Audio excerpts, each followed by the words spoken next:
Hi, as many of you know, I love to marry science with business, and today I'm going to talk a little bit about Darwin's theory of evolution by natural selection.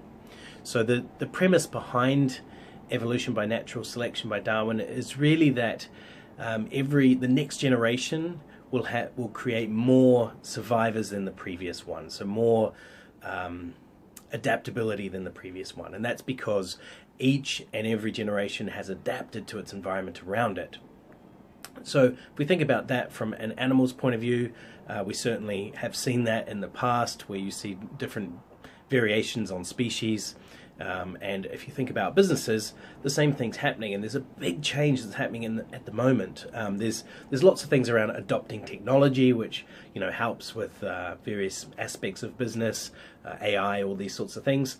I mean, those things are adapting and changing, but there's a bigger piece that's going on here. If you look at the history of where we're at and revolutions we've had, in the past it was all about technology, and it was all about speed and all about mass production, and now people are shifting back to experiences.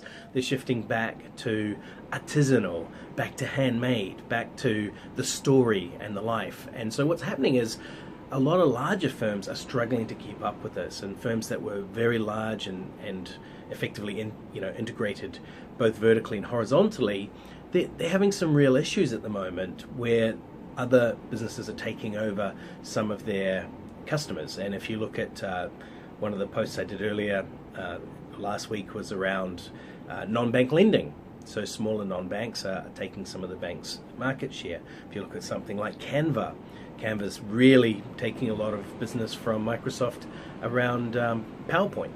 So there's a lot going on in this industry, and I think it's in this generally in business, and I think it's really important for us to stay focused on our customers and what they want.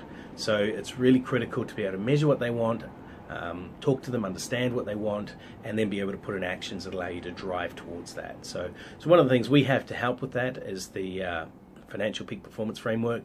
It's a great framework that really helps you understand who your customers are and how to measure your success in dealing with them, and then how to take action and drive results. But yet the theory of Darwin's theory of evolution by natural selection and how it relates to business, that's it for me. Thanks. Bye-bye.